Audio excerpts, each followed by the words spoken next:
So, without further ado, I am delighted to introduce the presenters for today. We have Amy Zimmer, who is the Technical Services Librarian here at the Colorado State Library. Carl Stewart, who is Library's Building Manager and Academic Services Program Manager at the University of Colorado Boulder. And Mary Rupp, who is Archives Librarian and Digital Repository Coordinator for the Kramer Family Library. And so I am going to pull up their slides, and I will turn it over to you guys.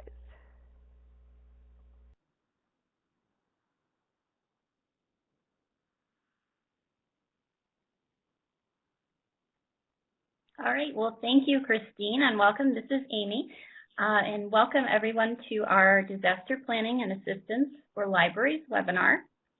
So Christine kind of went over some introductory stuff for you, but just kind of, so our plan for the next hour is, first of all, we're going to go through some kind of basic information about disasters, how they work, and some tips and resources that we can share with you to kind of help you get thinking about preparing for and responding to a disaster if one does occur.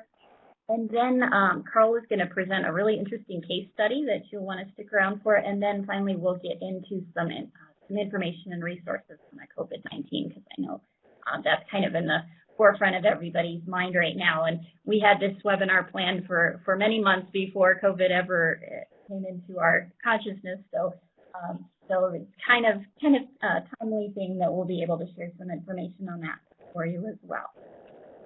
So as Christine mentioned throughout the webinar, please feel free to ask as many questions as you like using the chat box, and we'll try and get to those as we go, or we'll try and leave some time at the end to answer some questions as well. We want this to be interactive for you as much as we can.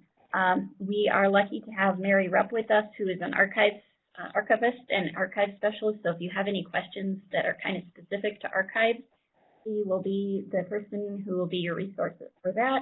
And then, of course, Carl and I are both happy to answer any questions you have as well.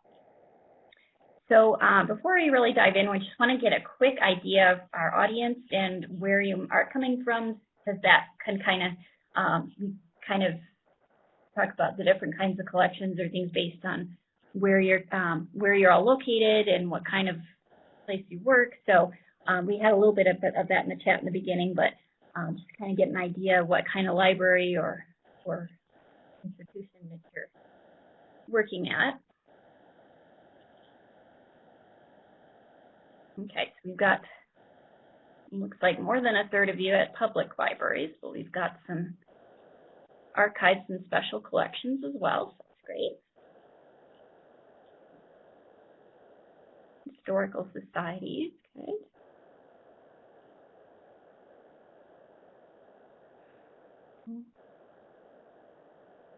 Okay, so it looks like we're pretty split, with the majority of you being from either public libraries or from archives. And then we've got special libraries and special collections, good representation as well. So we'll kind of just try and hit on all those different types of collections.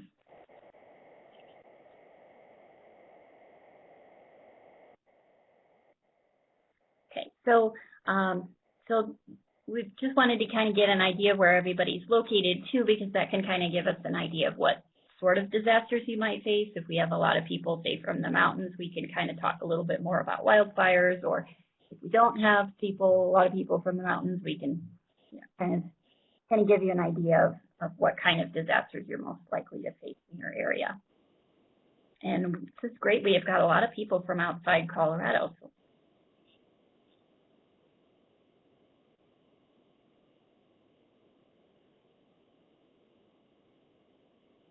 okay, so we are, as for the Coloradans, we have a lot of metro area, I-25 corridor folks. So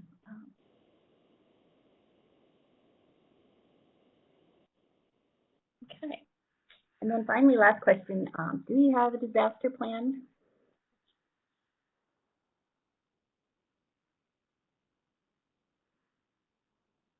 Okay, so a variety of responses there. So if you answered anything other than yes to this question, don't worry, that's what we're here to help you with today.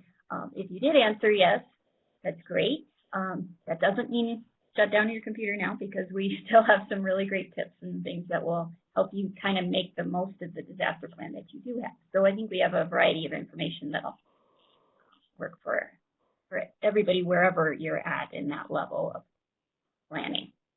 Okay.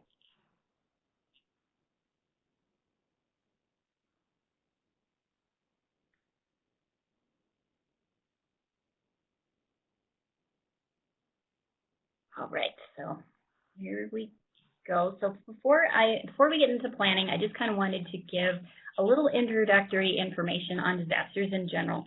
What you see on the slide here is what we call the disaster cycle. So it includes 4 phases. We have mitigation, preparation, response, and recovery. You might ask what the difference is between mitigation and preparedness. The difference there is mitigation is something you do to prevent a disaster from occurring in the first place. Preparation or preparedness is having a plan for what you will do if a disaster does occur, but it's a little difference there. Now, on the other side of the circle, we have response and recovery. These are response is going to be the actions that occur during a disaster. This would be things like mobilization and evacuation, and the government declaring a disaster emergency, the emergency operations centers being activated, things like that is your response phase. And then your recovery phase is the cleanup and the activities that happen after the disaster is over, as well as how getting back to normal, requesting disaster funds, that kind of stuff all happens in that recovery phase. So the reason you see it in a circle like this is because then after a disaster does occur, you can take the lessons learned from that disaster and use them to sort of mitigate and prepare for future disasters.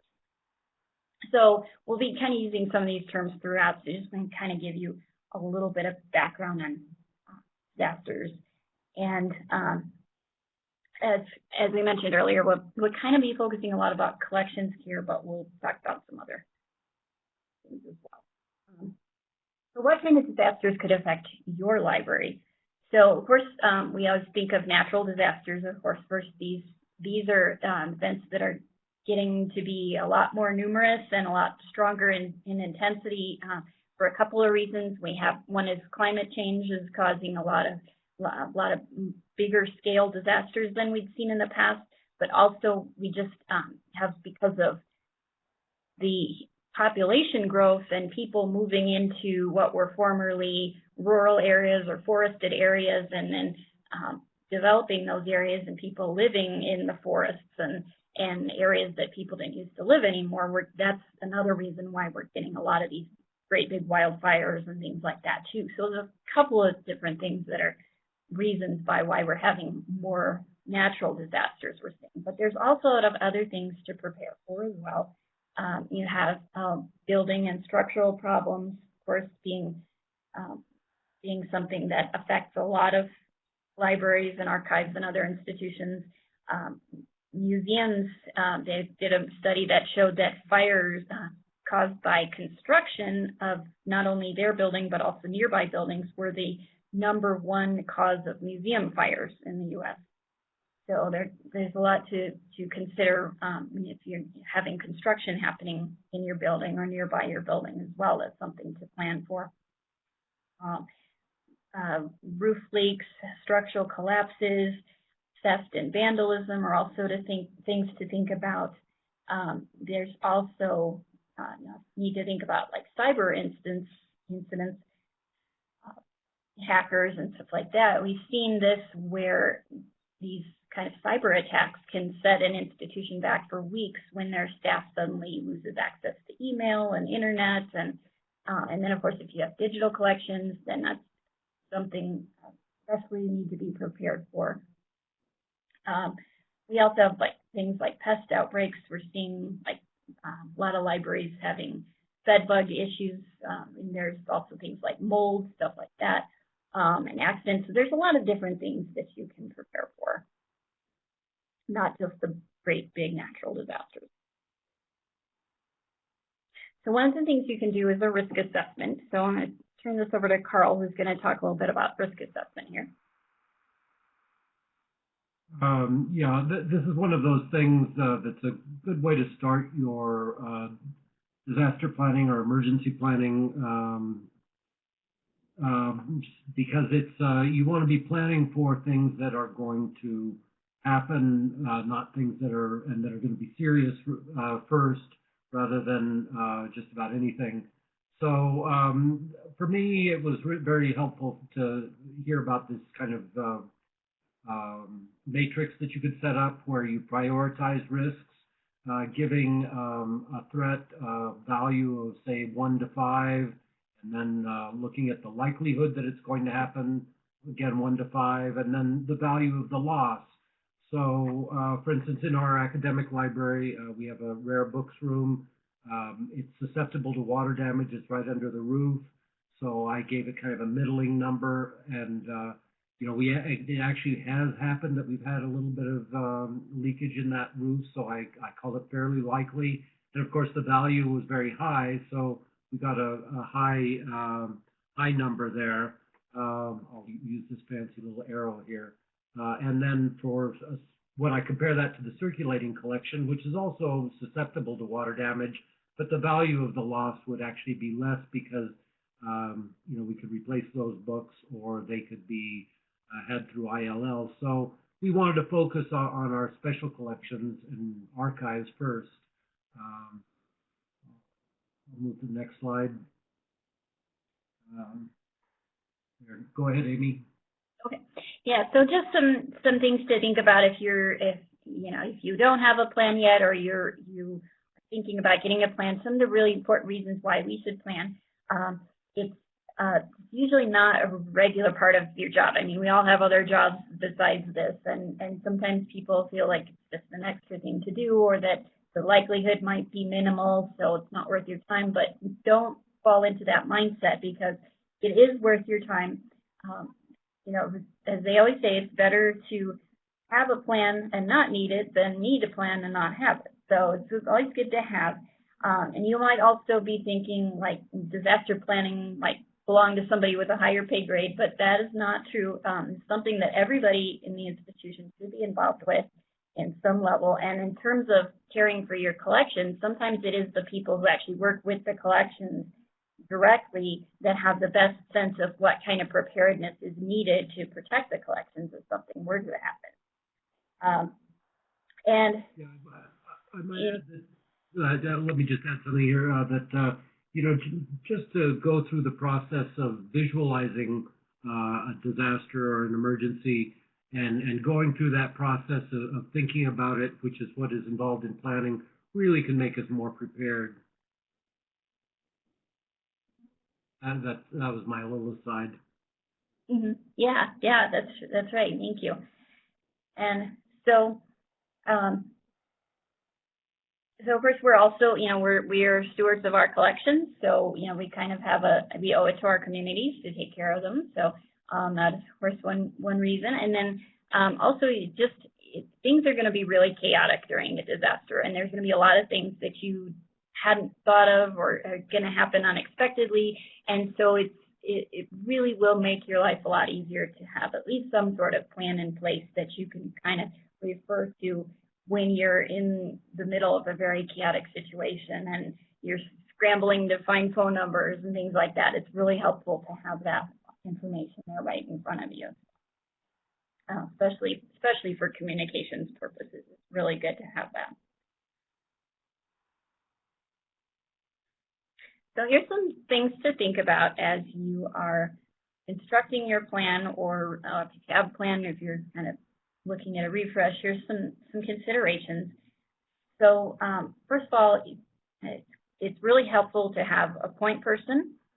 As I mentioned before, it's something that everybody should be involved in, but it's really good to have sort of a point person. That could be you, since you're a person attending this webinar.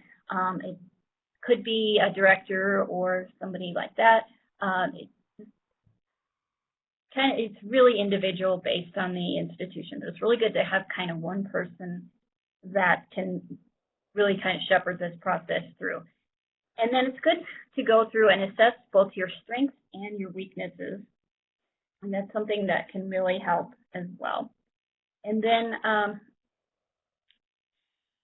so creating a network of first responders, both internal and external, what I mean by that is you want to know in your plan who is exactly going to be, who in your staff is going to be responding. If, let's say, you know, as it often happens, the disaster happens at 2 a.m. on a weekend. Who is going to be the person who responds? You know, you need to figure out, is it going to be your facilities person? Is it going to be your director? Is it going to be somebody who lives the closest to the library and can get there the fastest? Or you've got to think too, is it somebody who maybe lives a little further away? Because if you have a situation like a fire, a wildfire evacuation zone, people may be dealing with emergencies at their own homes as well, and they're not able to respond to the library. So you kind of got to think of different scenarios like that. Who's going to respond, and what your sort of communication tree is going to be for that as well. So something really important to have as part of your plan. Figure out your resources, and then get everything written down. And we'll talk a little bit more about resources coming up in a few minutes here. But get everything written down, and then it's really important to practice your plan. Don't just let it sit on the shelf. Practice, practice, practice. So I might have something to add about that last one, please. which is, sorry. You know, I think it is really important to have those contacts, but and one of the basic things for disaster planning that I think is really important is having backups. Inevitably, when I go on vacation, and I'm usually the first responder on vacation, on emergencies, that's when the emergencies happen. So you need to have both the kind of the point person, and then always have a backup, and maybe a couple of backups depending on your situation. Thanks. Yeah, thank you, Paul. So luckily, you don't have to really reinvent the wheel if you're doing a plan. There's some really great templates out there that can get you started. So I just shared a couple of them that I think are really good ones that I've found. You don't need a big staff or budget. You can kind of use some of these templates that'll provide good structure for developing your own plan. One of these is from California Preservation. I know we have a lot of Los Angeles folks on the line, so you're probably familiar with this one. This is a real easy, it's a PDF. You can just go in and use it as a template, or even just fill it out, and then it's got all the good points to think of. Another one that's a little more interactive is D-Plan from the Northeast Document Conservation Center. And this is one that you actually go to their website and you create a login, and then it sets you up with this sort of fillable database, and you kind of go in and fill in the different fields. And then this is something that is online, so you can access it as long as you have internet access, of course. Then you'll be able to just access this on the internet if you do have a disaster, rather than a paper plan. Another one is the Pocket Response Plan, or PREP. Carl, you want to talk a little bit about the PREP? Sure. On the right-hand side is this PREP plan that was actually set up by the Council of Archivists, and it's for me, it's the thing that I find the most useful, because I can have it be you fold it up and you put it in this little envelope, and you can have it in your wallet. It's nice to have things online, but when you're up in the stacks and you have some wet books, it's more likely that you're going to have your wallet than necessarily your phone or your computer. And so this Pocket Response Plan I find very, very useful. It takes a little bit of practice to get used to the formatting, but it's a Word document, or it can be a Word document, and It's very flexible. On one side, it has your contacts, or it can have your contacts. How do you call environmental health and safety? How do you call your dean, or your director? And then on the other side, some institutions have put floor plans of their institution. What we have is just basic steps to remember to do at the different stages of a disaster. So I find it very useful. Uh, just as we kind of mentioned earlier, there are a lot of different kinds of disaster planning. And on the left-hand side is something that we put out for the staff, have this at all the service points in our library and in every department. And it's how to respond to the different kinds of disasters that can happen. There's also continuity of operations planning, communications plans, communication emergency plans. But it's certainly important that people have something kind of in front of them that they can refer to in short notice. Go ahead, Amy. Okay, thanks. I just wanted to just very briefly mention digital planning too, because for your digital objects, because we could do a whole nother hour webinar on digital preservation, so I don't really want to get into it here, but just something to make sure that's in your disaster plan. If you have digital collections, is to make sure that's addressed. Off-site storage is server space is always a good thing, so that if it's something were to physically happen to your library, then it doesn't. Your technology is a backup somewhere off-site, so that's always a good thing to do. So just if you've got an IT department that's willing to help, work with them to see what you can do to get your files backed up and off-site, and then make sure you include in your disaster plan. So we kind of tend to think of our physical collections when we're writing up a disaster plan, but make sure and include your digital collections in that plan as well.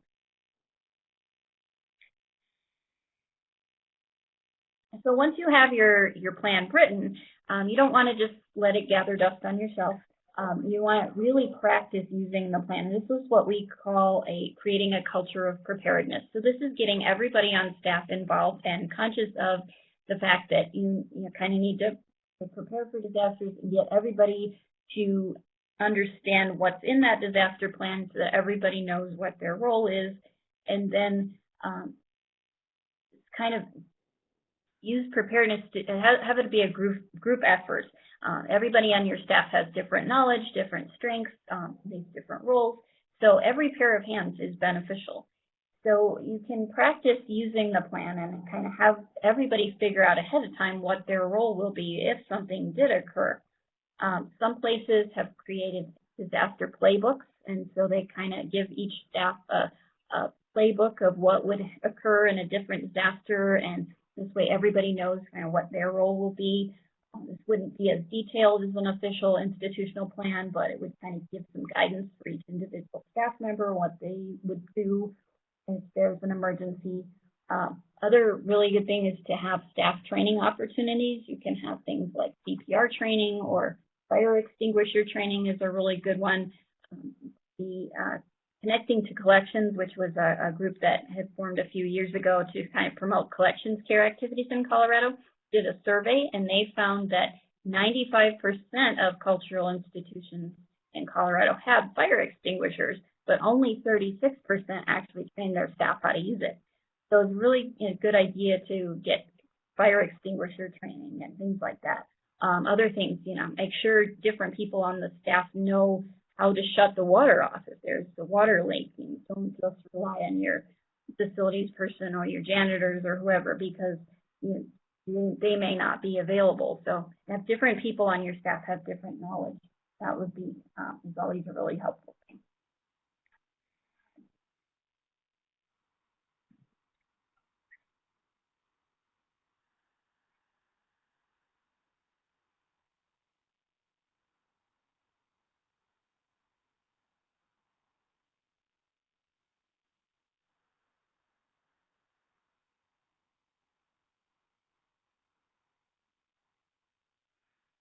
One of the things that we do at in our library is I really try to create a culture of complaining. I used to be in the preservation department, and now I'm the building manager, and it's always a problem to get complaints, but really the complaints that's how we find out what's going wrong. We have a large library, we can't have eyes everywhere, so we really rely and encourage people if they see something that's wrong to report it. A little bit of water on the floor or something like that could. Yeah, that's great, and important to make sure that when you have new staff that they know about that too, so that they. A little bit of water kind of seems to be if you seeping have out staff from turnover, make sure everybody is familiarized. a wall or through some ceiling tiles. Those are the things we really want to hear about as soon as possible. No, go ahead.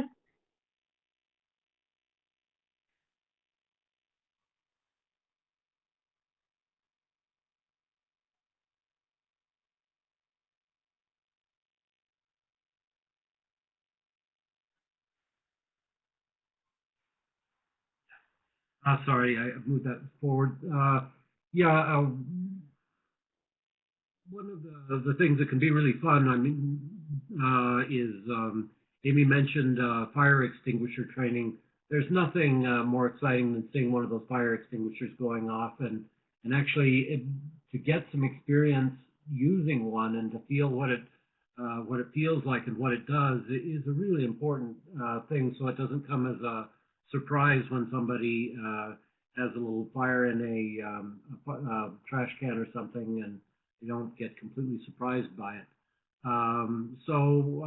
We often, we don't, I can't say we do it often enough, but it's a really good idea to do exercises, find some materials that you're discarding or something like that, and get some archives wet. How much does just a cardboard box actually protect those archives from the water that might be coming down? And then on the right-hand side, as an example of interleaving wet books with paper towels, which is a standard way for air drying books. And these are the ways that people can get some experience, and eventually maybe one of the things have you can do that's really recommended is to get together an emergency supply cabinet. These pictures that you see are examples from a library in Atlanta that they had put together, but you can go online. We put on the resource list an example of sort of a shopping list that was put together by the Conservation Center for Art and Historic Artifacts, and it lists out all the supplies that are a really good idea to have in your supply cabinet. And these will all be things that you would be able to use for, like Carl was talking about, if you have wet books and things to help clean up. But it would also be like personal protective equipment and things like that. You want to make sure that the equipment in that cabinet is designated for emergency use, and not just every time somebody needs paper towels, they're raiding that cabinet or something. You want to make sure it's set aside so that if something does happen, your supply cabinet is complete and got everything in there. And you want to do a periodic inventory of it every once in a while too, so you don't have things dried up or whatever. So but really good idea to have just a cabinet set aside, and having a trash bucket is really helpful too. I know Mary Rupp has sent us this picture from her library. She wants to say anything about that.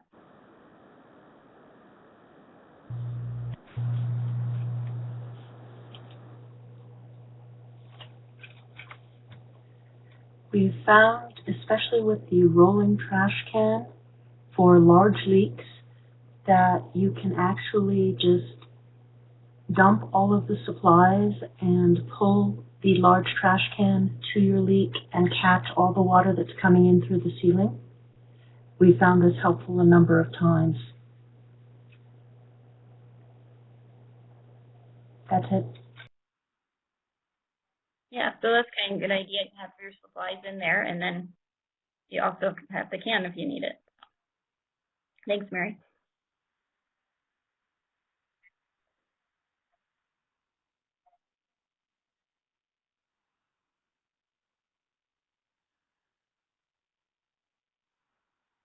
I might mention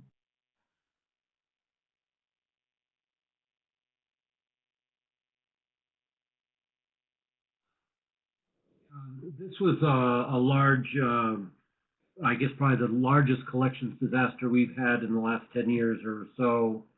We actually had about 1,700 books that got wet in one of our branch libraries when a fire suppression pipe froze.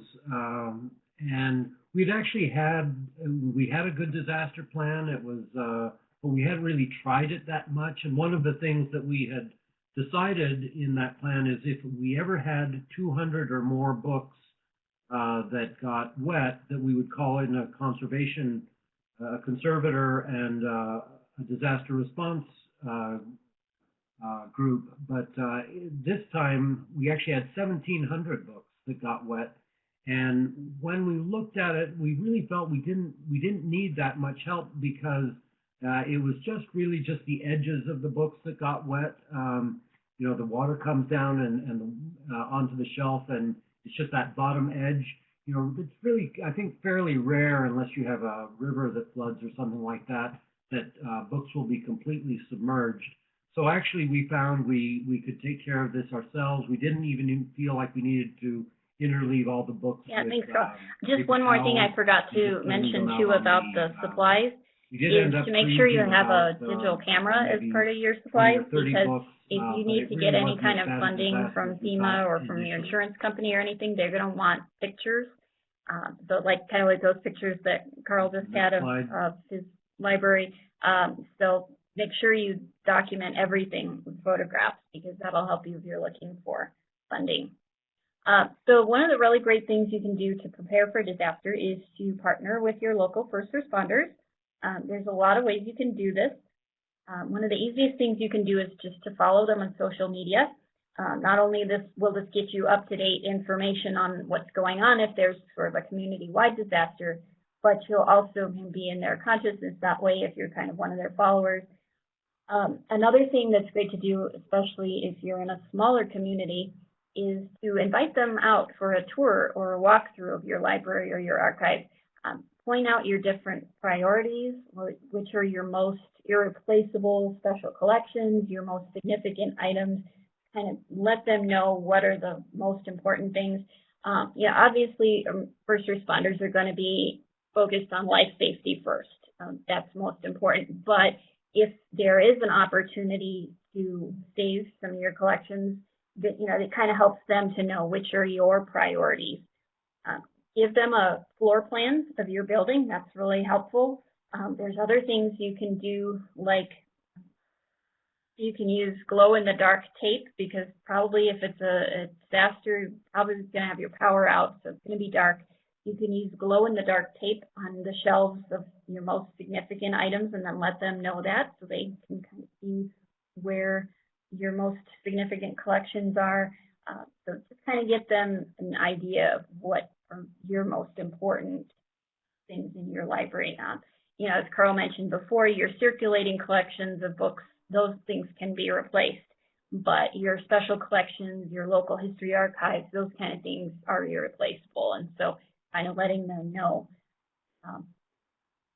And then it's also just kind of a good way to build rapport with them and get them to know about you and what's important. So this is also a good opportunity to make sure that your fire suppression system is maintained. So if you have representatives from the fire department there inspecting your facility, then take that opportunity to kind of chat with them and discuss the importance of your collections and how you would like to have them handled in case of disaster.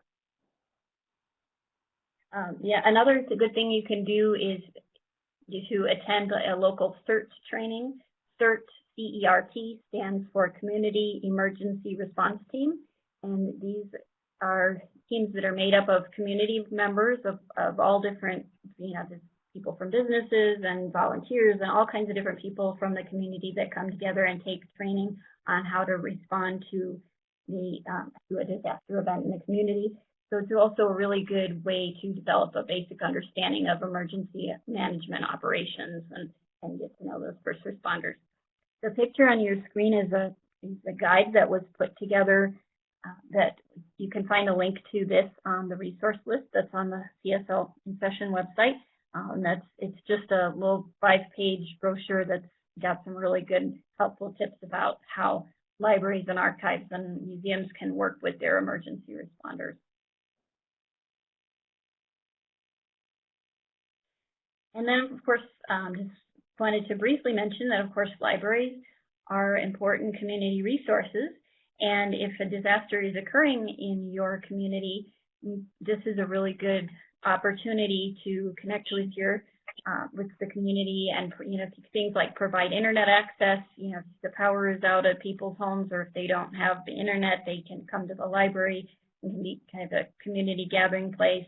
You can have representatives from FEMA or from insurance companies there at the library that people can talk to and ask questions. And so it's just a really good opportunity to be a resource for the community during a disaster. There's also, libraries will get a lot of questions from people that are interested in saving their own family collections and heirlooms and things like that, especially if there is a wide-scale fire and stuff like that. So another resource we have for you is from FEMA. They have put together these really great fact sheets. They did one for fires and one for floods. And these are things that you can either post on your website or hand out to people that can help people save their own family treasures. Something that they get a lot of questions about as well. And then there is funding out there if you need some financial assistance in putting together a plan or doing some kind of exercises, things like that. Again, we have some links and things on our resource list. But if you do find yourself in a disaster or you want to put together a plan, these are some of the places you can get grants from. Small Business Administration, I know it's giving out a lot of grants for the COVID right now for businesses that are affected by that. FEMA, of course, if there's a large federally declared disaster, they will have funding there. Also, the State Emergency Management Agency is also another provider of grants.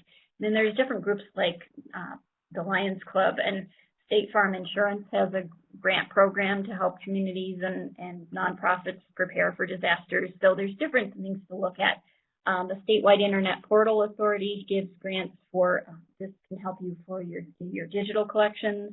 This would not be for your building or facility, but it could be for your digital collections if you have need to put together a plan or anything for that. So there's different things out there, and we have some links on our resource list.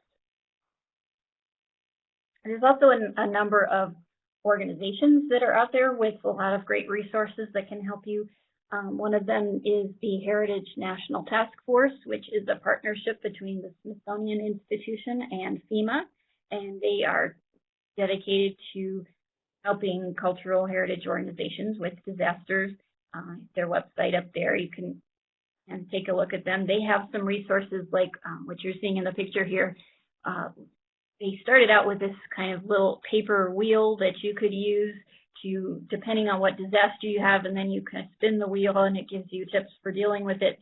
They have adapted that into an app that you can download, and so you can go to that link to download that. I think they do still have the wheel available if you prefer that method, but then just kind of tell you different things that you can do depending on what situation you have and that you're facing at the time. They're a really good resource.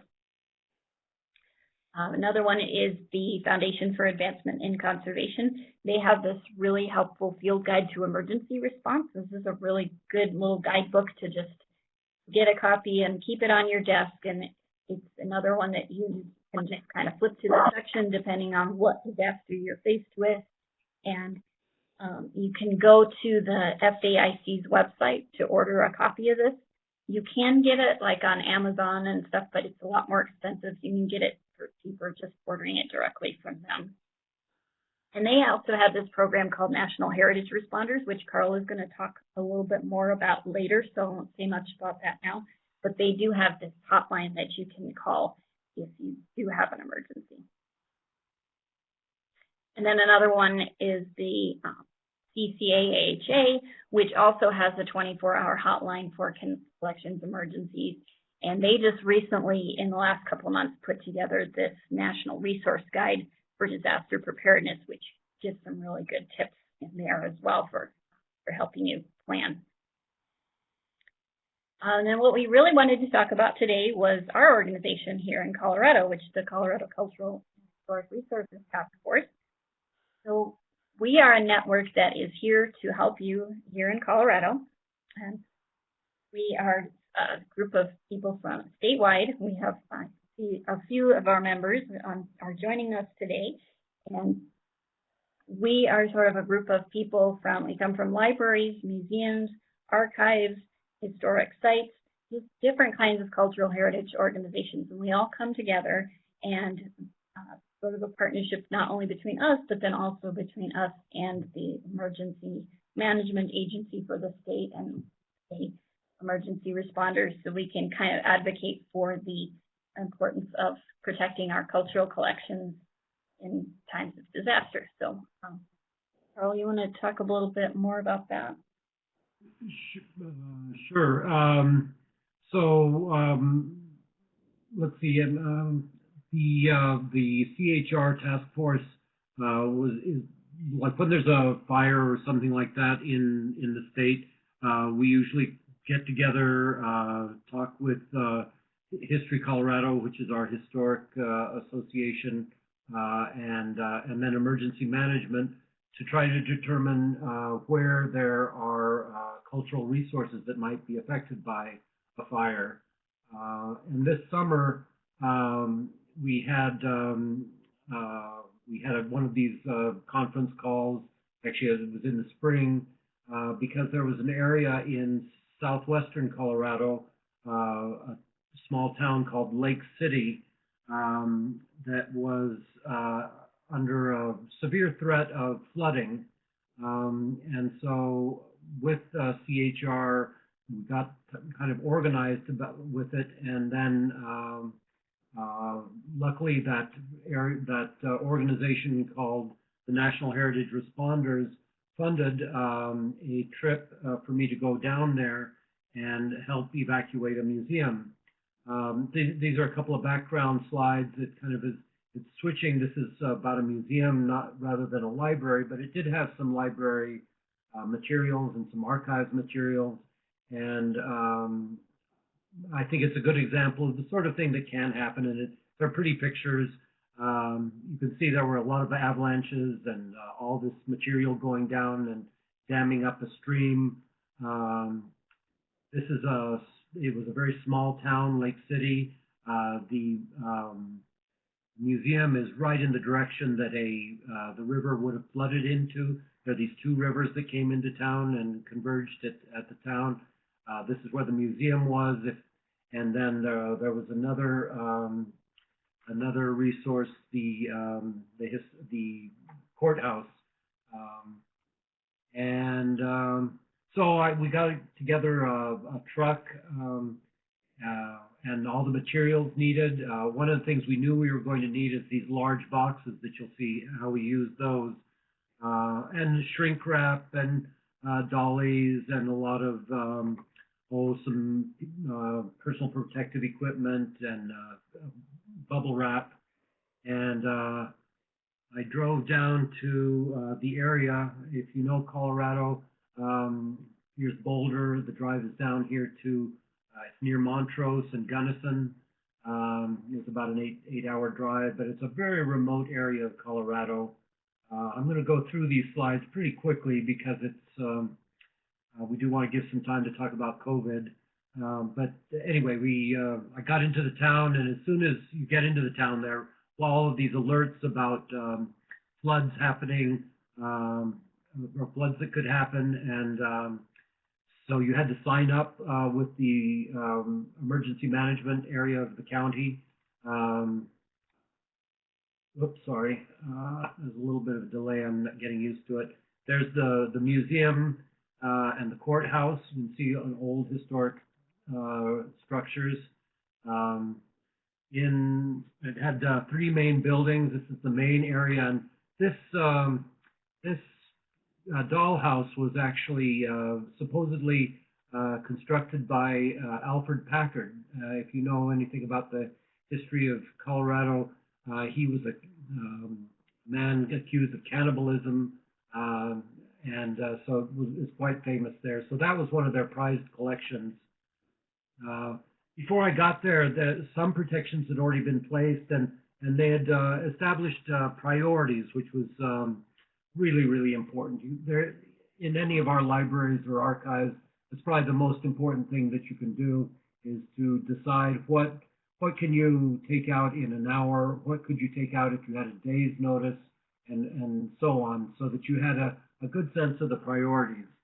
We also had a good group of laborers, like this University of Oklahoma Archaeology Field School in the area, and then a lot of volunteers, including Mary Rupp, who's on the call, to take care of the archives, and then Leanne Hunt, who took care of our inventory. It was really important to have key people there. They had some metal containers on the hill established, and we identified some climate-controlled storage in the next town. Here's a look at the basement of that museum and how they marked the priorities very quickly with tape, red tape being a priority. So once we had these priorities, and we certainly decided that the documents would be a priority, and then any sensitive and fragile items. Unfortunately, there was not an inventory, something that most libraries, for instance, would probably have as an inventory, but a lot of these small museums don't necessarily. But what we did that I hope they were able to continue and find useful was we inventoried everything leaving the museum, at least by what container or where it was going. And the moving decisions are here. Basically deciding that those fragile items and priority one items would either be put in one of the containers or taken to Gunnison for the climate control. There's an example of the inventory that we were taking, and everything was tagged as it went out the door. There's an example of we were emptying the transportation museum that it had. Here's a public building down in Gunnison, which was one of the two places that we had that were climate controlled. And there's that dollhouse that had been packed up, and everything was put on pallets so that it stayed at least a couple or 3 inches above the ground so that air could get around. And if there had been any water there, it wasn't the most ideal climate controlled area because it was actually where they had their snowplows stored. But we couldn't really be too choosy about what areas we were going to put it in. There's a flat file on the left-hand side that we just alternated the direction that the drawers went so that we could, when we took them out of the file cabinet, we could just stack them and then wrap them with shrink wrap. Everything is, we had about 3 times that amount of materials that we brought to Gunnison to the different places. The courthouse had a lot of book material, these large volumes. That's what those large boxes were brought for. That's one of the important things before you even start, is to find out what are going to be the largest and most difficult items to take. You can see down here on the bottom where that arrow is, the books weren't actually being stored originally in such a good condition. They're being stored on their foredges instead of on their bindings or on their sides. But it was a great collection that we were able to save. We thought we were going to save them. I'll give away there actually was never a flood. Things melted very slowly, and they were able to clear out those streams so that there never actually was a flood. And there they are packed in there and now on their bindings instead of on their foredges. There were about, I think, 10 or so of these large boxes, very heavy boxes of volumes. So what went well is that advanced planning that was done, and we had the knowledge. The director was there who could tell us what the priorities were. That we didn't have too much labor. I mean, sometimes a problem with the disasters, there are so many volunteers that it's hard to get them organized. But we really had a good group. It was great to have Mary there as an archive specialist. I just didn't have to think about the archives and let her process those. And then having people with being specialists in the inventory, and I had experts from the National Heritage responders that I could call. Things that I could have done better is that we had a little contract problem at the beginning. Then if I'd had more specialized site experts for museum collections, that would have been good. And I should have used it as an opportunity to train some other emergency responders, but really didn't have a lot of time to do that kind of planning. Worst part was not having planned for the return of the items. I really should have made sure that I had a trip scheduled for the end of the summer when we brought things back. The storage areas could have been better and cleaner.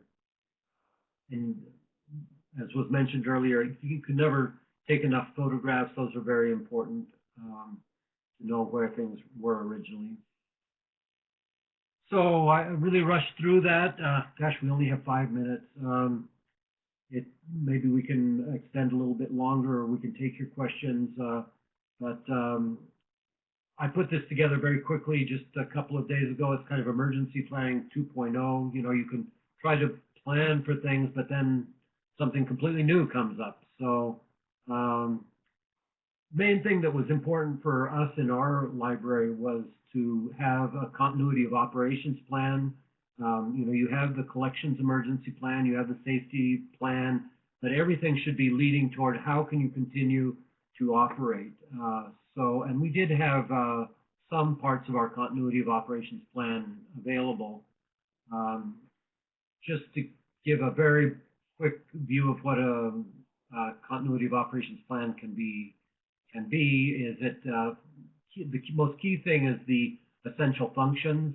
Those should be based on your mission. You know, what do you really need to do in order to continue to operate as a business or as a library. And then again, who takes over if one person is not available, like your dean is on vacation or something like that, who can take over. Facilities, of course, is really important for me now, being able to continue communications and these other things. I'm going to kind of move through that. Just as an example, these are based on some of the essential functions that our library had. Number one was this providing the security for patrons and staff, and we continue to have to do that. We do have people going into the library, just walking around, making sure that our critical infrastructure is working. We have construction still going on, so we do find that we need to have people in the building. And then these other key parts of the functions that we need to try to perform, very important is to be able to continue paying people, and then to continue to provide collections emergency services. One of the things that we noted this weekend, we had a lot of melting going on and one of our gutters backed up, and we actually had wet books for the first time in a year or so. So it was good that we were able to address that. And then, kind of your secondary functions, what you need to do. And communication is probably the most important thing, as always. Fighting misinformation. The campus was very, very quick to consolidate all the communications about COVID-19. We're going to go through our strategic communications department. We had a clear spokesman. Everybody had to really kind of had to stay on message and be precise. And then one of the interesting things that I think, and again, I think our library at least did quite well about, is when the provost would make an announcement through his strategic communications, that communication was usually repeated again by our dean because some of the staff doesn't necessarily identify themselves so much as being an employee of the campus as much as being an employee of the library. So this way it was seen again. And of course, there's always this problem of talking to the media. What we recommend is that staff do not talk to the media, or if they do talk to the media, that they make it very clear that they're not talking for the library, but they're talking for themselves individually. I think that's about it. Some of the specific things to this emergency for us were, were we going to try to provide a safe space for students, and then to do that by disinfecting areas, and then staff wondered how they should be handling books. Did books carry the virus? That sort of thing, getting information about that. And then recording everybody who was visiting us, so that in case we needed to do one of these health investigations, continuing to monitor the buildings, as I mentioned, and construction continues even in these dangerous times. So is that it? I'm sure there might be some questions. I'm finished. Boy, it just turned 1 o'clock on my clock. So. Carl, you were a master of time. So the questions might take us a little bit over. If you guys have to drop off, I just popped a survey in the chat. We would love to have you take it. We will keep the recording going so that if you do have to leave right now, you can come back and hear the questions later. But we do invite questions. Go ahead and put them in the chat, and the presenters would be happy to address anything. And I'll have the archive of the webinar on the CSL and in session website probably within the next hour. And I had just asked if there was anybody on that was open to the public, so that was what Ginny was referring to. But yes, any questions, feel free to just pop them in the chat area.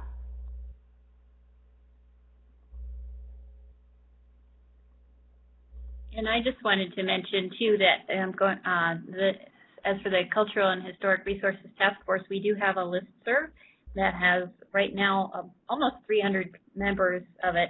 And this is a resource that you can use. So if you are experiencing a disaster, you can write to the listserv and maybe find somebody who is able to help you sort of either in the way that Carl was able to help in Lake City, or maybe somebody who is located nearby, or it's a way that you can connect with others throughout the state. So if you are interested in joining our listserv, it's very low traffic, so not going to be bombarding your inbox all the time, but it is a resource for you. So if you would like to join that, just drop me an email. I'm happy to add you to that.